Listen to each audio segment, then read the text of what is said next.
Good. We are live. Okay, fantastic. Okay, brilliant. I'm just going to adjust this so that we can see everyone. Okay. Okay. Can we turn your sound down there? Brilliant. Okay, perfect. Fantastic. Right. Okay. Now, hello. Now, before we begin, I am just going to first of all introduce myself. I'm Jenny Florence, and this is my colleague and dear friend Libby Alderson. Hello. And we also have another friend here present called Bob, who you may hear in the background. So we apologise if he slightly interrupts, but Bob is a very, well, as you can see, a very delightful elderly person who's been a bit poorly. So that's why he's sitting with us, and we will continue to broadcast regardless. So yes, Bob may have some input from time to time. But yes, very important person in Liv's life. Okay, so hello and welcome. Housekeeping stuff, first of all, just to say that for anyone who wants to listen in and contribute or ask questions, you can use the live chat facility, which is available to one side of the recording. You can also telephone in. The number is 074 196 598. That's 07874 196 and 598. And also, this is being recorded. So as we talk about things, particularly today, because we're going to dive straight into talking about how to tackle self-esteem, and with real tools to help actually build self-esteem, maintain self-esteem. I'm a great believer that prevention is better than cure as far as self-esteem goes. So I think, developing a self-care package to tackle self-esteem issues is a really, really good idea. So we're going to be talking about those things today. But you don't need to take notes or anything like that unless you really want to, because as it's recorded on the same link, this recording will then be available to listen to at any time on YouTube. Oh, I've just realised that I have not actually clipped my microphone on, so I may not have been being picked up particularly well. My apologies if that isn't actually clear.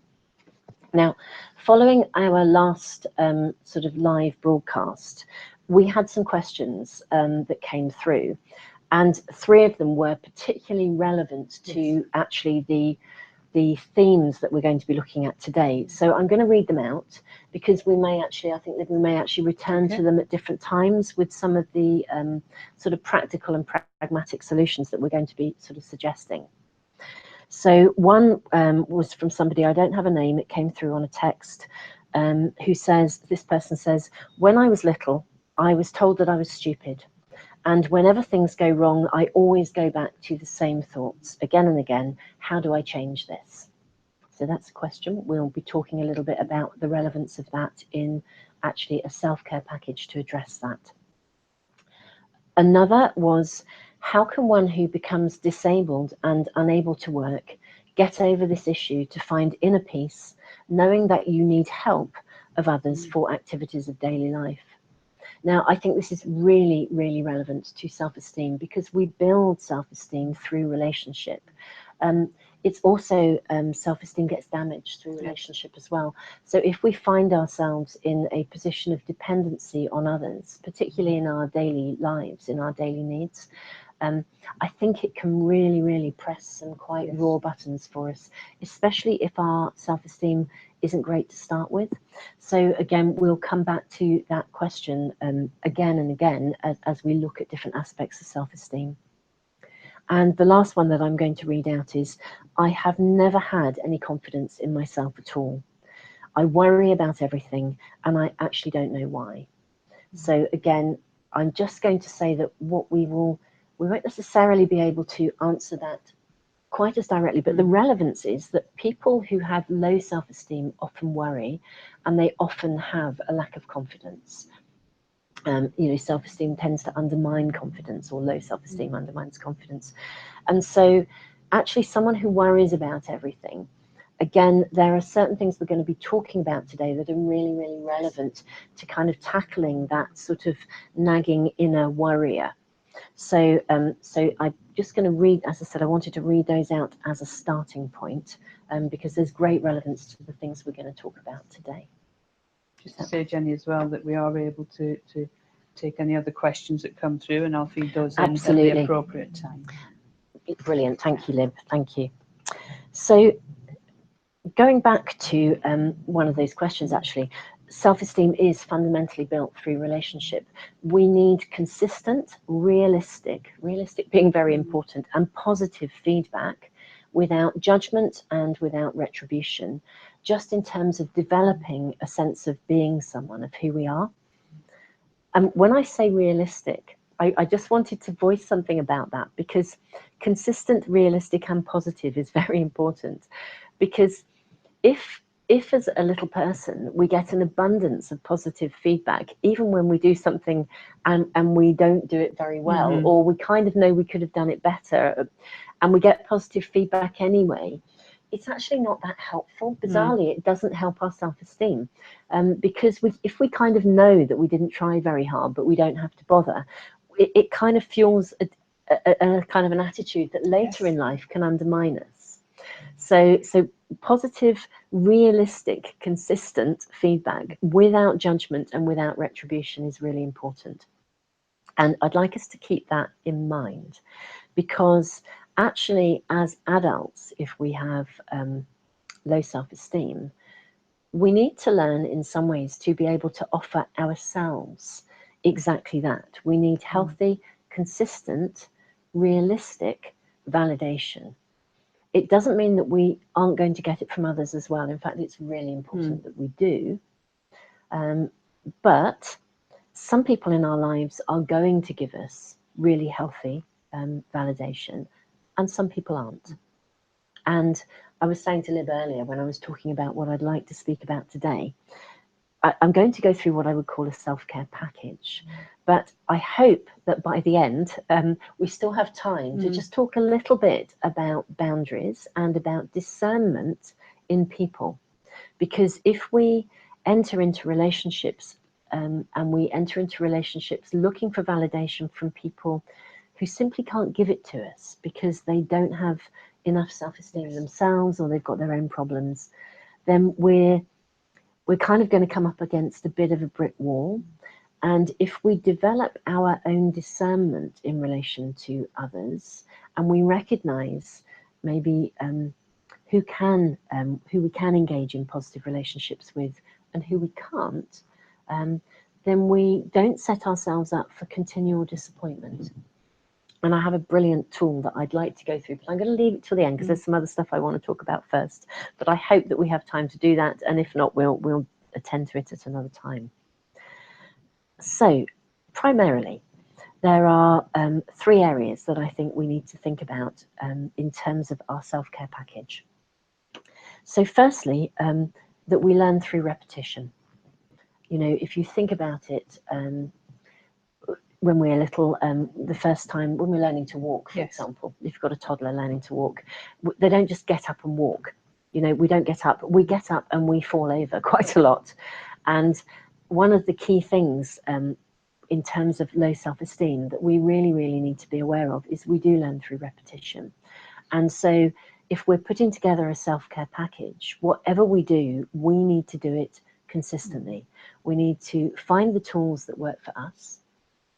We need to create that package, but we do need to be very consistent in its delivery for ourselves. So just to be very mindful of that. The second thing I'd like to talk about is the inner child. We all have an inner child. That's the child we once were. And I'll say, I'll talk about that first. So a very good way of thinking about the inner child. There's a really good book that was written a very long time ago, I suspect, because I think it was on the book list for my very first ever counselling course, which was about 27 years ago. So we are talking about a book that was written a long time ago. We'll put a link to it in there. Yes, it's called I'm Okay, You're Okay. And effectively, it was the very beginning of a model of therapy that became known as transactional analysis. And within that book, the guy that wrote it, I'm afraid I can't remember his name. Eric Byrne? Was it Eric Byrne? It may well be. Anyway, we will check that out and we will email, because, you know, if it's you, Eric Byrne, awesome, thank you. Very massive contribution to the world. I think you're right, Liv. I'm just rubbish at remembering names. So he kind of divided us into three, I suppose, compartmentalized us into three categories. And you know, to be fair, we're far more than three, but let's go with this model because it's a great one to work with. And he divided us into parent, adult, and child. Now, the child is the child that we once were, with all the messages, assumptions, and things, conclusions that we came to, all of those experiences wrapped up, and they're still there in us. So we all have an inner child, and we all have the capacity to sort of step back into child mode. I think we see it in people when maybe I don't know, I think we see it rather a lot. You meet people where suddenly they kind of flip and their response is much more childlike. Maybe they throw their toys out the pram, have a bit of a tantrum, and you kind of think, wow, you know, you're 56 going on 3 or something. But we can all do it. We notice it in ourselves as well. I don't know that I throw my toys out of the pram, but I definitely have some sort of child bits of me that I recognize if I'm feeling quite vulnerable or insecure. You know, I definitely recognize that, gosh, Jenny, you've slid into child part here. You're in child mode. So we all have a child part of us, and that carries all the good stuff, but all the difficult, challenging stuff as well. The parent parts that he divided us into would be what I would call adults of authority. So it's not just parents, it's not straightforwardly parents, it's any adult figures in authority when we were a child. So those messages could be that part of us that we remember within us. It could be full of really supportive messages, but it might also be full of critical ones.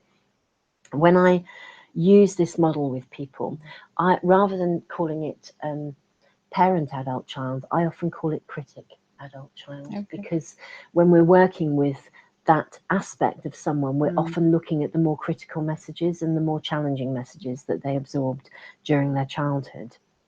And that part of us can also be activated. And the adult is, of course, the adult that we are now. You know, hopefully the bit of us that can think more rationally, can be quite grounded, and hopefully has the capacity to reflect and to consider.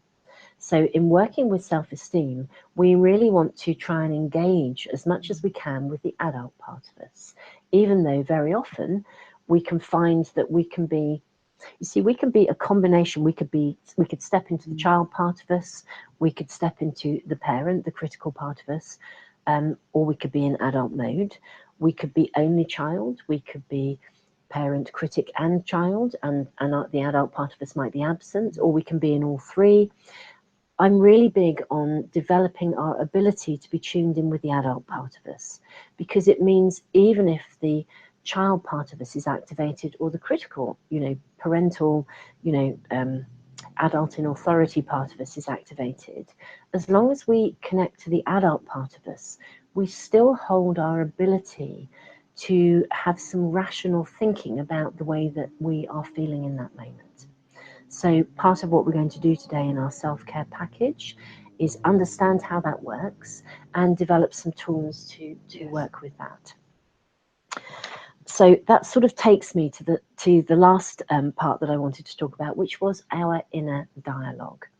Now, we all have an inner dialogue. We have a stream of conversation going on most of the time. Those of us that engage in sort of meditation, you know, part of what we're trying to do in meditation is stop the inner dialogue. We're trying to stop the constant chatter and the noise that goes on in our mind. But in many ways, I'm going to digress into the inner dialogue. I'm going to think about the inner dialogue in terms of 3 different sort of compartments, as it were. So we've talked a little bit about the inner dialogue maybe being critical. So if we listen to our inner dialogue, it will give us some clues as to what we're trying to deal with in terms of any aspects of ourselves that are particularly prolific in maybe sabotaging how we feel about ourselves. You know, the inner dialogue is very important, because if we develop a supportive inner dialogue, we're going to help ourselves and we're going to boost our self-esteem if we have a critical inner dialogue or an inner dialogue that connects to the child part of us. We may sabotage and lower our own self-esteem. So dividing our inner dialogue into three. Inner critic, we've spoken a little bit about it. The inner child part is, I would say, we have two different things that are particularly relevant to the inner child dialogue. One is what I would call messages. So messages are things that people have directly said to us that we really took on board, and maybe they were repeated. We learn through repetition. So it might be stuff like, you'll never amount to anything. You're really stupid. You're no good at that.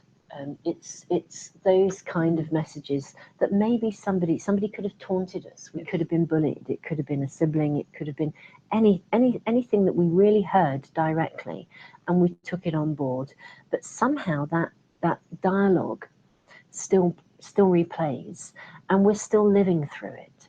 So maybe we decide to do something, and a part of us is already saying, "You're no good at that. You'll never succeed." And it leads us into other thinking patterns. What's the point? I'm no good. So that kind of stuff is what I would call messages. The other set of what I would call kind of dialogue, child dialogue, are conclusions that we came to. Now, they're not necessarily things that anyone directly said to us. But I think we touched on this a little bit in our last conversation about self-esteem. As children, we come to all kinds of conclusions. So, for example, if our parents split up, we might have believed that maybe we caused that. It was our fault. Maybe we were a burden or we were too much. Now, the chances are our grown-ups separate. It has nothing to do with us whatsoever. If our grown-ups are unhappy, it probably has nothing to do with us whatsoever. But we may have come to the conclusion that we were a nuisance, or that we were a burden, or that we're too noisy, or that we can come to all kinds of conclusions. And they have no relevance really to who we actually were, and they certainly have no relevance to who we are now. But if we came to those conclusions, we may well still be living through them. When people talk about limiting beliefs, this is the kind of stuff they're talking about. They are the conclusions we came to.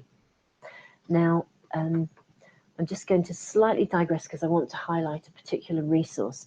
In the A to Z library, which is going live this week, so very exciting. It's going to be going live this week. It's kind of not quite there, but it will be by the end of the week, and I will send out an email.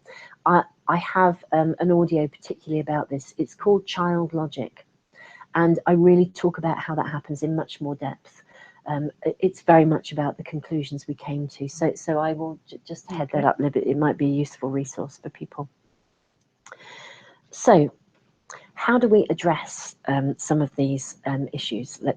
We've talked a little bit about the kind of things that might be, as I said, in a dialogue.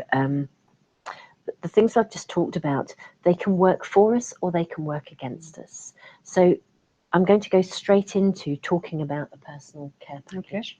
Okay. Now, we learn through repetition, and just as we may have had repeated experiences that lowered our self-esteem, as adults, we can actually develop a way of living and various tools that through repetition will actually challenge the kind of perceptions that we hold, challenge those messages, and enable us to actually boost our self-esteem. So very, very important to repeat. I mean, when I say repetition, it's so important that we develop a care package and that we consistently apply it. So there are various things that I'm going to suggest that we do. Now, okay, I'm thinking about how best to approach this. So I think we need to reframe our perception of mistakes, because in terms of the kind of dialogue going back to the dialogue, the inner dialogue, the messages and the conclusions, we need to be able to challenge any misperceptions and any messages. And I also think we need to reframe our perception of mistakes and our perception of disappointment. Okay? Because if we have grown up feeling not very good about ourselves, and we have the inner dialogue that is telling us that we're not very good, or that we're going to fail at everything, or that when disappointment kicks in, oh, I knew it would happen, it's, you know, it always happens to me, we're kind of going back and repeating more of the same. If we reframe our perception of mistakes, so we set some ground rules up in our self-care package. So we begin to recognize that anything that we try and anything that we do in any aspect of our lives is actually an opportunity to discover whether something is right for us or not. So it's not about, it's almost like setting up every single day of our lives it gives us the opportunity to have a series of experiments. That's a good way of looking at it. And those experiments are going to enable us to discover what works for us and what doesn't. And if there are any areas that are not working for us, as either that they are areas that we are going to say, that's not for me, or they're areas which didn't work too well, and therefore I'm going to go away and find different tools and resources to help me deal with those in a different way. So we approach every single day of our lives forever as part of our self-care package with a view that our entire life can be an area of discovery and an area that supports us in learning what is right for us and supports us in seeking help and support wherever we need it. So that's the beginning of kind of part. It's one of the ground rules in our self-care package. Reframing our perception of disappointment, that's part and parcel of the same. Because whenever we approach something, one of the emotions that I think really derails people is disappointment. And if we have low self-esteem, we often feel that we are a disappointment or that life is a disappointment.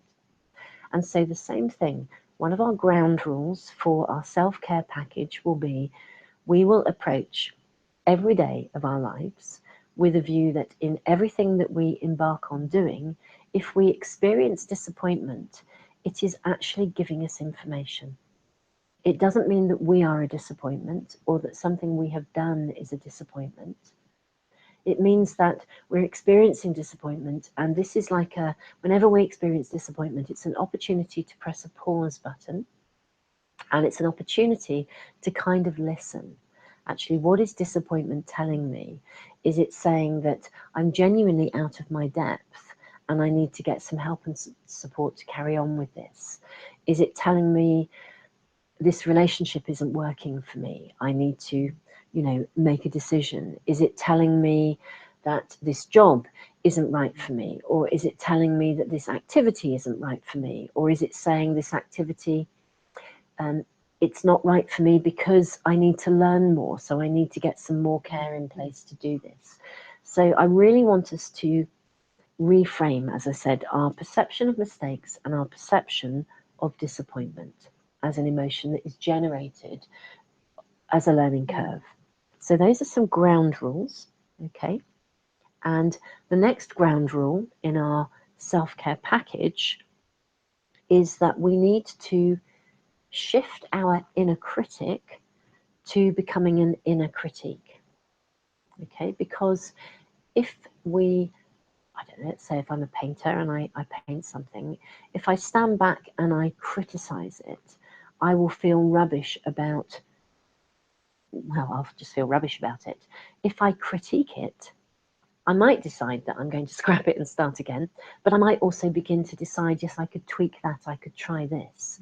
So moving our inner critic into a position of an inner critique, again, as a ground rule, that collaborates with our change of perception of both making mistakes and of learning from disappointment. So those are our kind of ground rules that I kind of want us to put in place if we're going to tackle any issues of low self-esteem. So going back to learning through repetition, we have these ground rules, and I really believe in creating a kind of, I would call a timetable of self-care. So from my point of view, I think prevention is better than cure. I think at the very beginning of every day, it's really, really valuable to start the day in a position of what I would call enablement and empowerment, so a position of support. So if we get up, or we can even do this, just set your alarm 10 minutes before you get out of bed. We don't even have to have got up and be engaging in the day. It's about creating a tiny little bit of personal space. And we start the day with,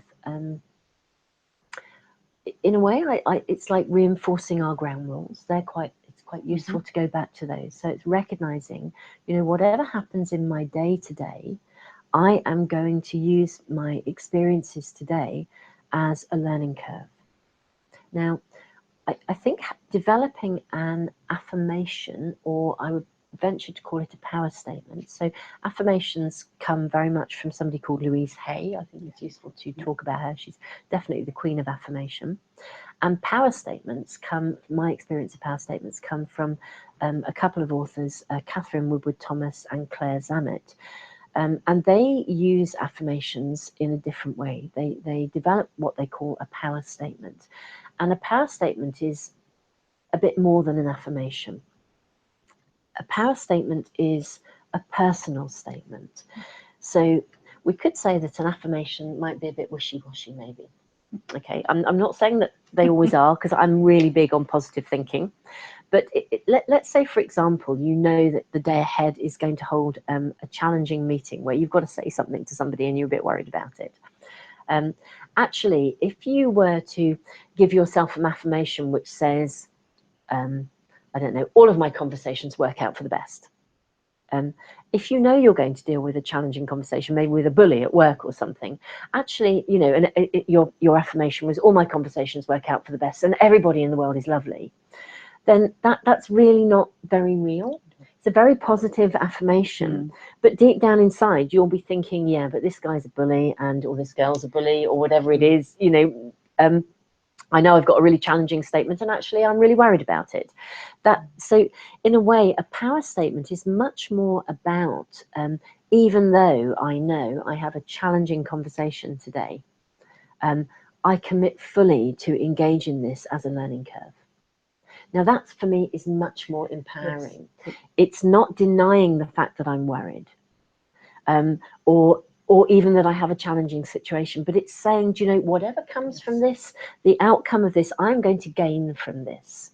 Yeah? So we're, again, another power statement might be, even though, I like to start power statements with even though. Okay. I'm very big on even though, because you kind of really quantify something.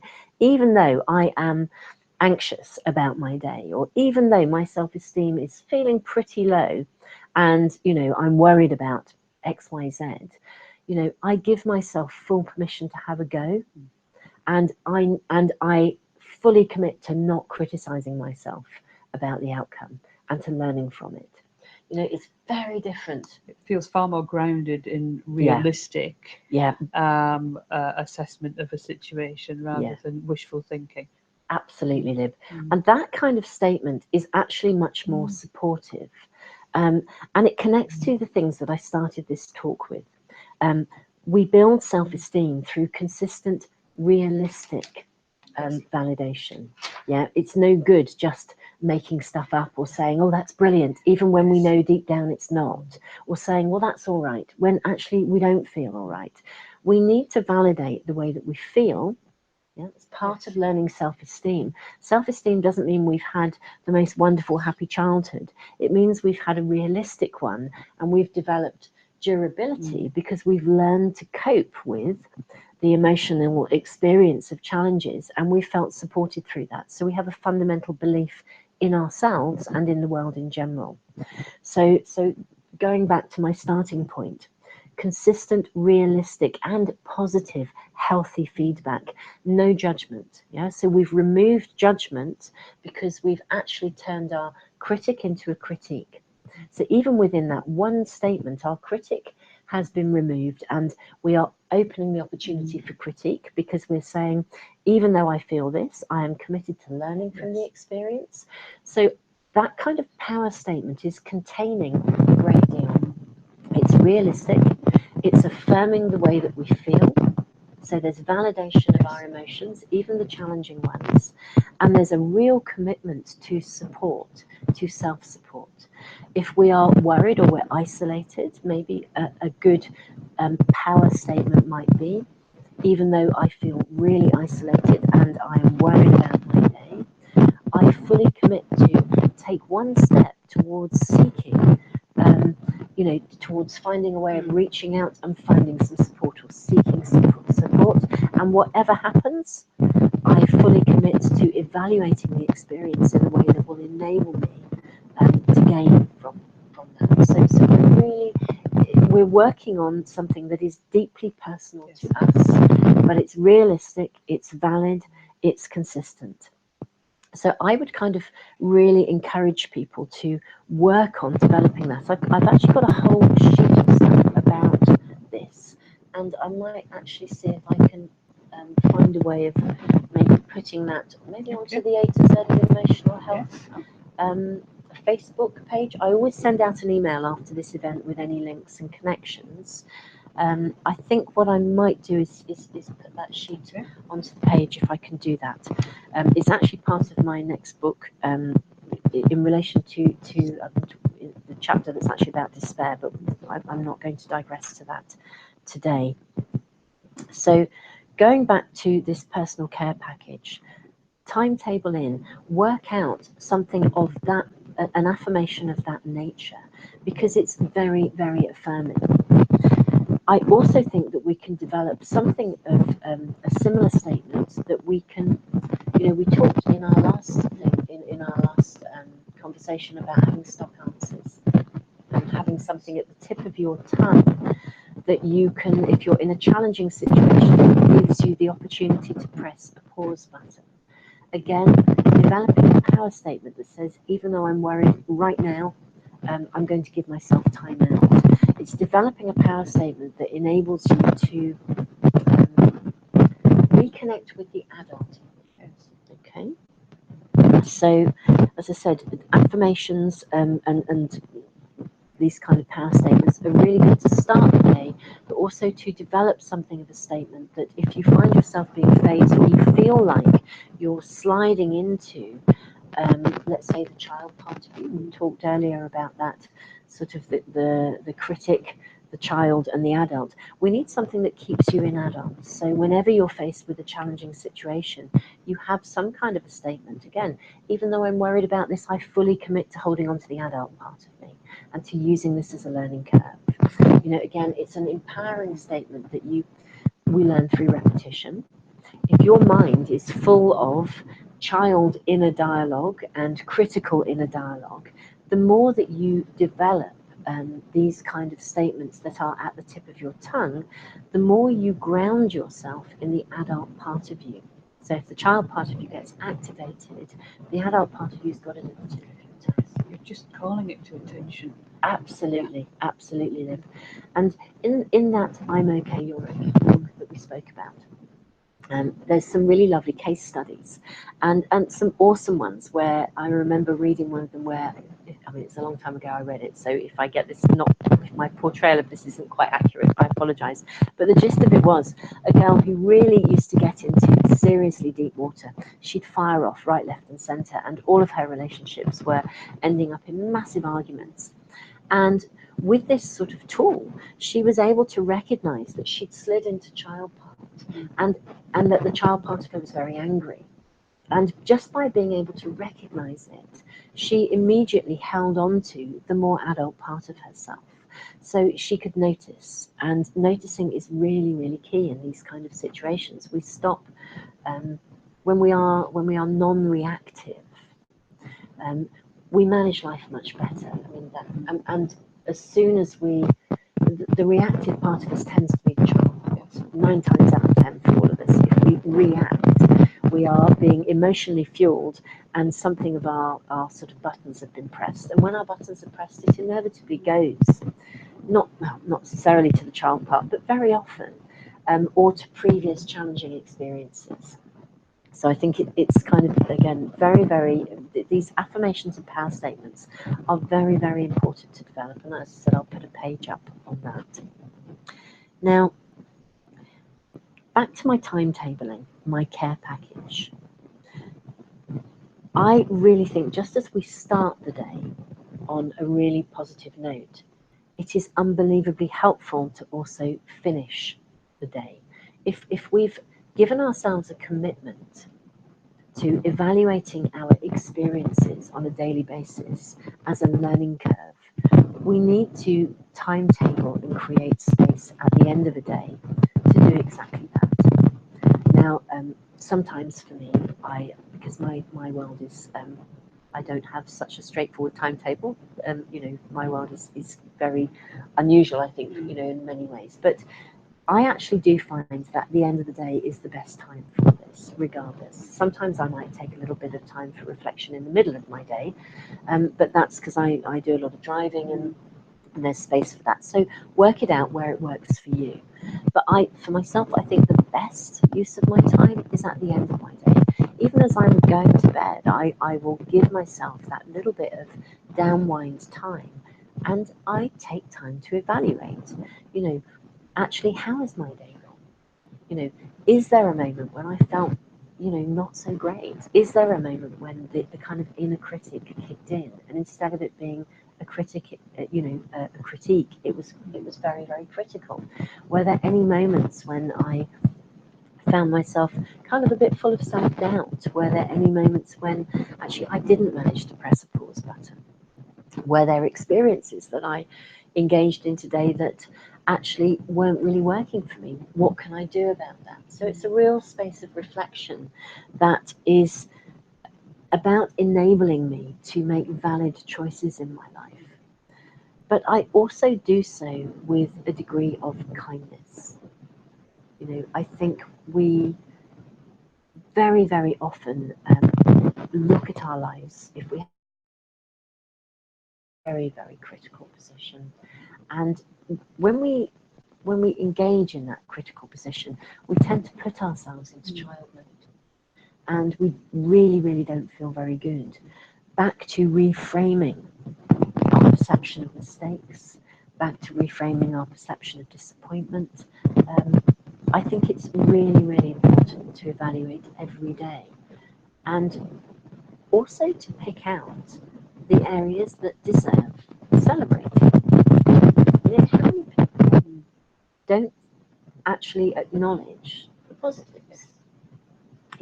It's really, it happens loads. Yeah, it's in coaching, it's a frequent conversation about what percentage of that was actually successful, rather than the small percentage that may have not felt as successful.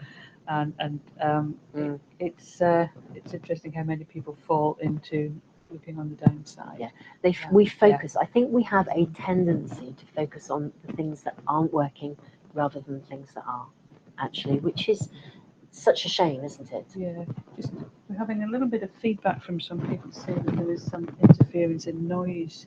Jenny, I'm not sure there's anything that we can do. We are hearing that from you, however. Right. Just wanted to acknowledge that. Okay, right. Thank you for the feedback. I'm not sure why. So, right, okay, well, I'm not quite sure what we can do about that. Beyond the last event actually went quite well, so noise-wise, and it recorded quite well. So, beyond us looking at it after the broadcast, my apologies if there's feedback. So yes, my apologies. Let's take that and learn. Yeah, shall we? Absolutely. Yeah, and thank you for the feedback. We will Yes. check it out and see. We'll see if there was a problem with our first recording. So are we still getting? Is it still happening? We're getting a message from people that they can still hear. It's just that there is some interference. There is some interference. Okay, right. Okay, useful for us to know, and thank you.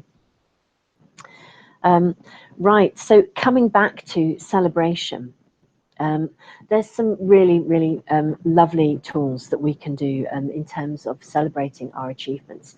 Most people, it's really true that most people do not celebrate their achievements. Actually, just before we move away from criticizing ourselves, I'm going to say one thing, and it's a real statement that I would like people to hold on to. When you evaluate something, if you do think there is something you want to look at because you think you could do it better, or you could learn from the experience by changing something, in terms of your inner dialogue, I would really like you to hold on to this. If you wouldn't say something to someone that you deeply love and cherish, then please do not say it to yourself. Now, if you catch yourself saying something, just listen to your inner dialogue. Yeah? Because when you listen to your inner dialogue, don't just think, oh, there I go again, and dismiss it. Listen to it. It's a really good tool. Is your inner dialogue supportive, helpful, loving, caring, compassionate, kind? If it's not, just gently challenge that.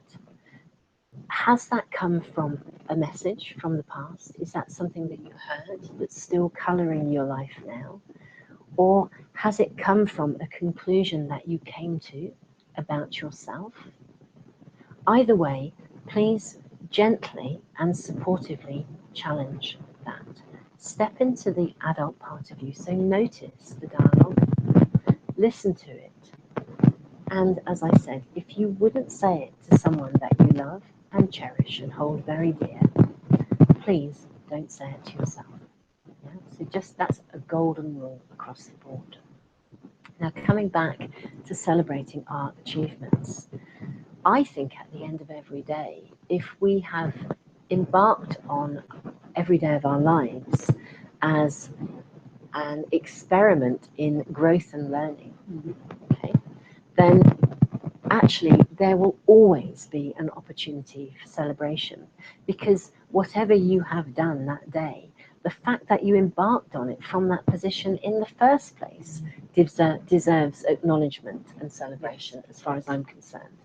You know, so just actually, if we have low self-esteem, just being able to say, do you know, I got up this morning and the first thing I did before I even started my day was to actually begin the day by affirming the fact that I am going to approach today as a learning curve, and I have set an intention to support myself.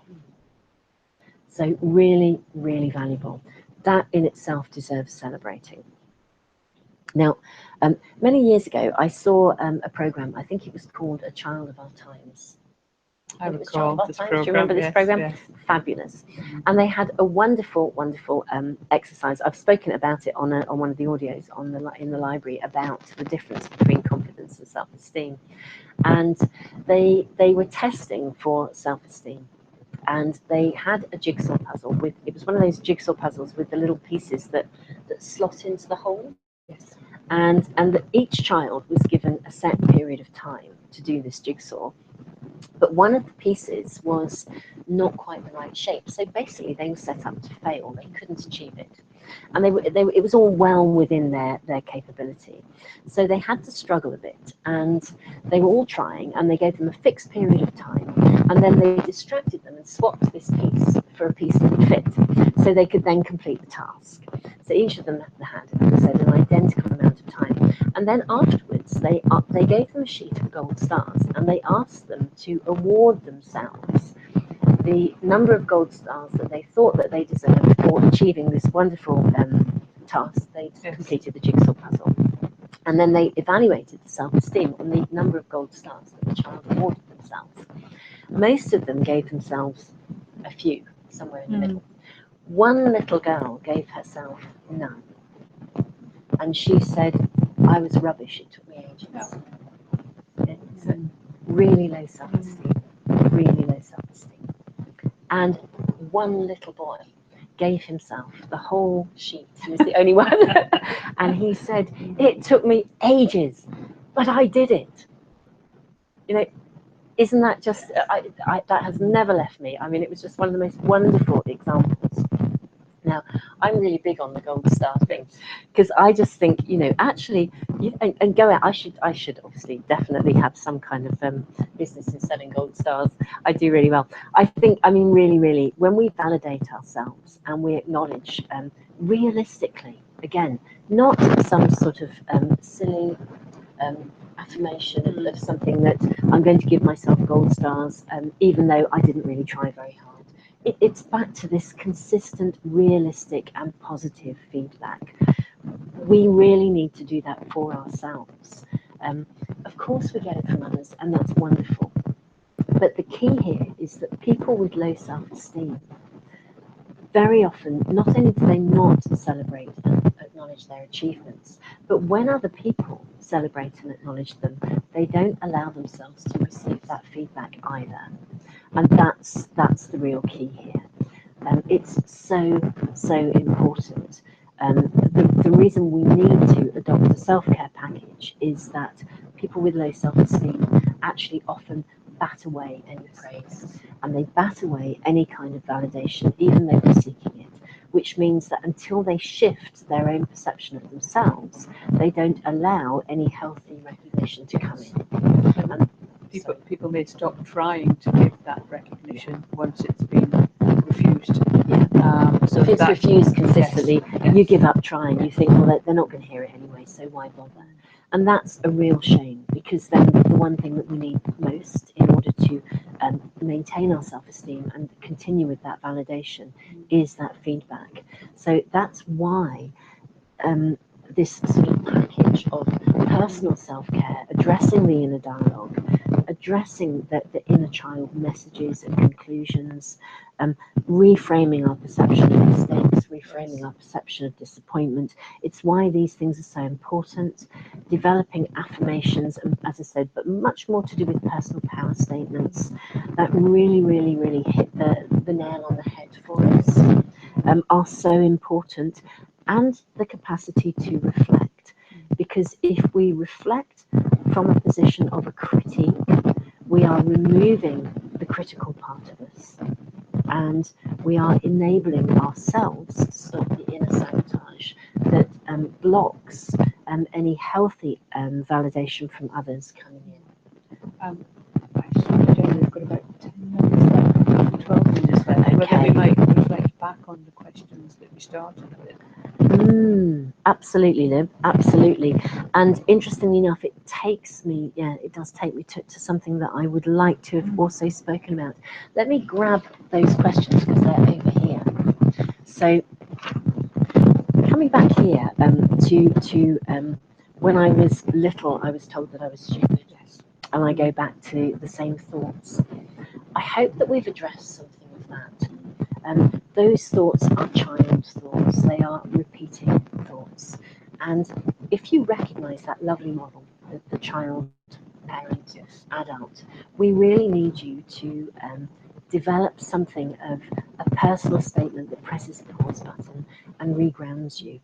I mean, for example, I might be thinking along the lines of, if I notice that inner dialogue going, even though these thoughts are repeating again and again, I recognize it's a child part of me, and I fully commit to supporting myself in every way to overcome this.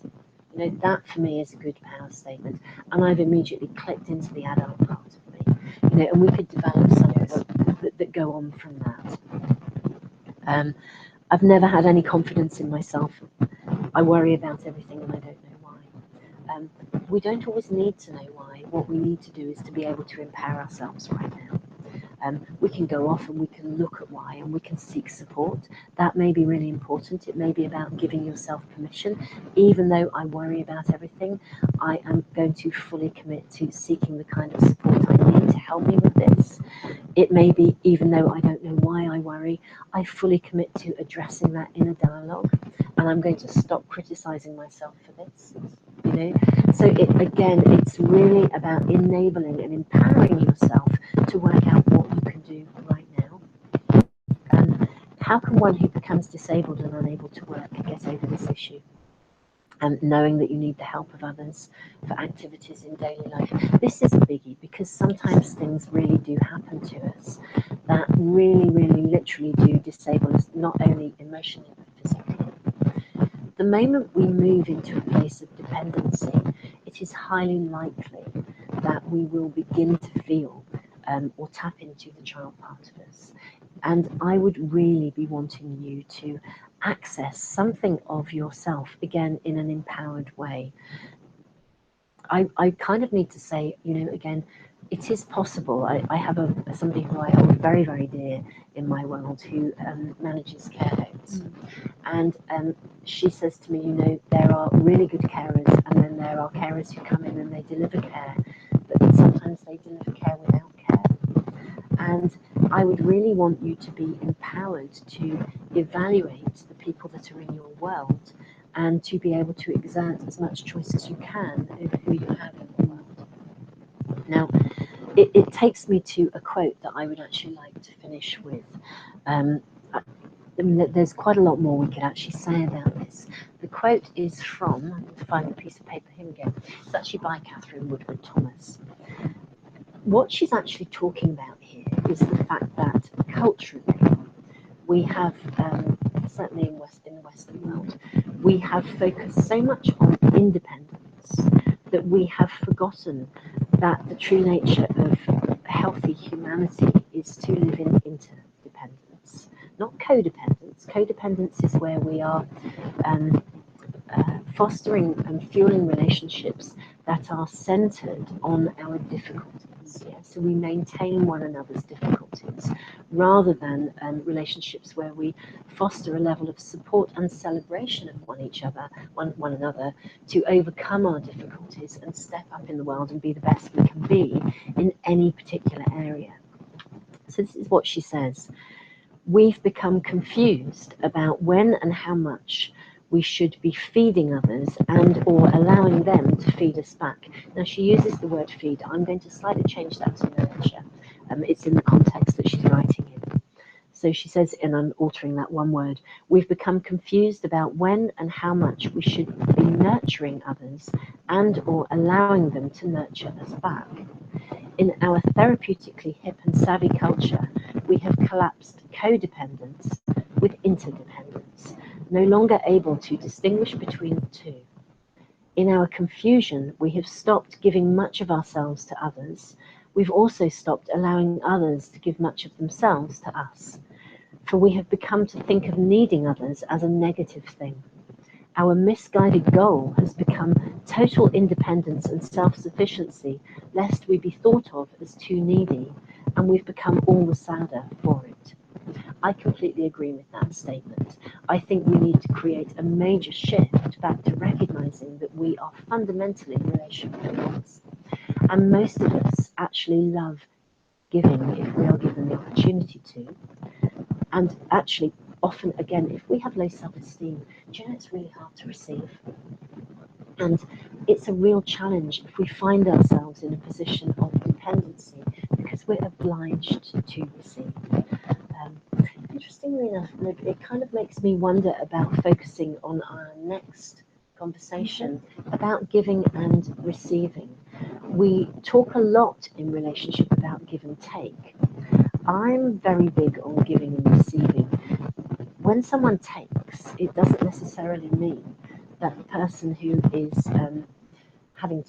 having to give has a choice in the matter. I think giving and receiving is a much better role model for relationship than giving and taking. And it might be an interesting topic to think about.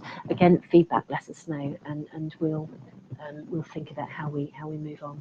Just mindful of our time, but we've had a question come in, Jenny, which is in terms of building a good foundation of self-esteem in children, how do you get a good balance between giving praise and critiquing?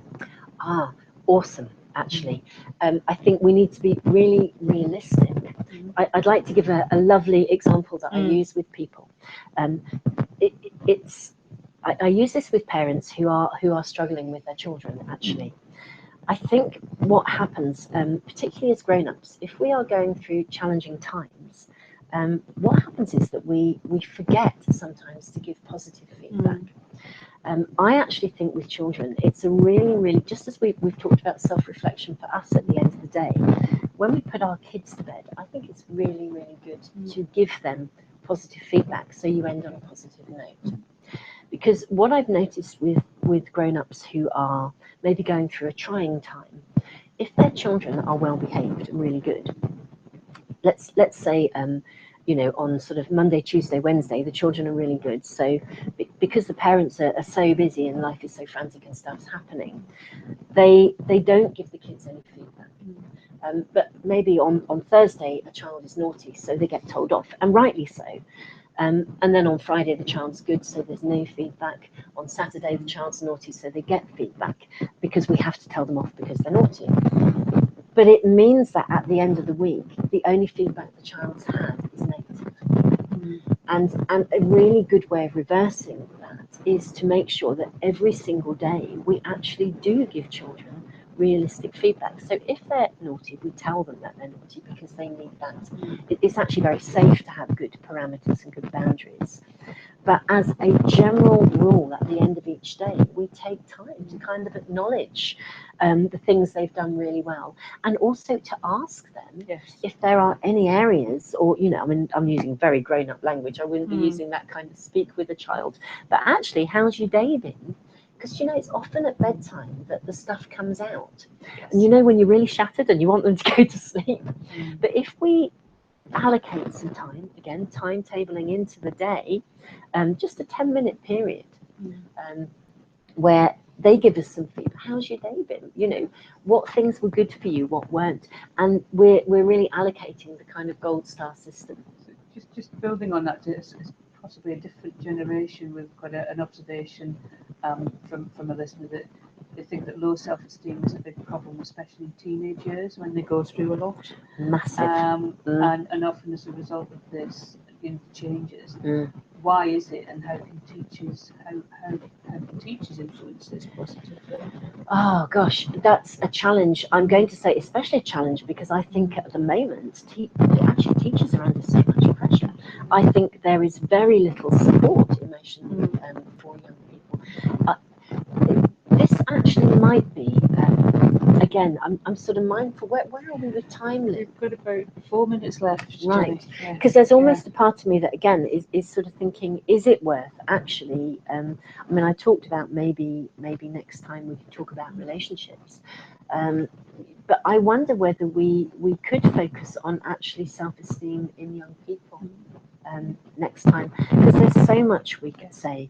I mean, I think with teachers, you are in a really challenging position because you don't get, in my experience, certainly in the UK, I don't think teachers get very much support. They are seriously under-resourced, and from an emotional point of view, it is incredibly challenging to spot children, because with low self-esteem, some will be kids who kick off and you see it in challenging behaviour, but actually also it's the quiet ones that often you need to be more concerned about and more worried about, but because they knuckle down and get on with their work, they get overseen. Overseen is the wrong word, but anyway, I wonder if maybe we might do that next time. Maybe focus on building self-esteem not only in ourselves but in really pragmatic ways with young people, and not just from a personal point of view in terms of our own children, but maybe in self-esteem in the workplace, because you would have a lot of input in that.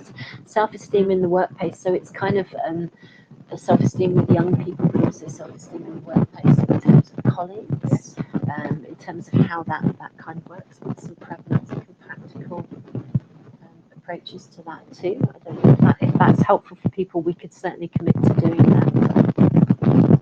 So we have a couple of moments left, Jenny, and we've committed to putting some resources out for people.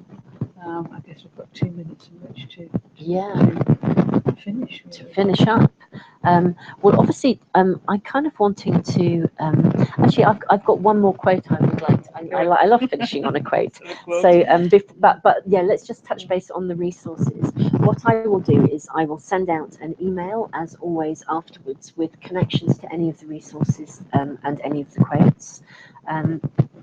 Also, if anybody is watching this and they haven't watched the live event and they're watching it as a recording, if you are not on my email list and you want to be updated with these events, and indeed with any other links and talks that are going on, if you log on to either jennyflorencehealth.com or the A to Z of emotionalhealth.com library, or indeed the A to Z of Emotional Health Facebook page, all of the links and connections will be there.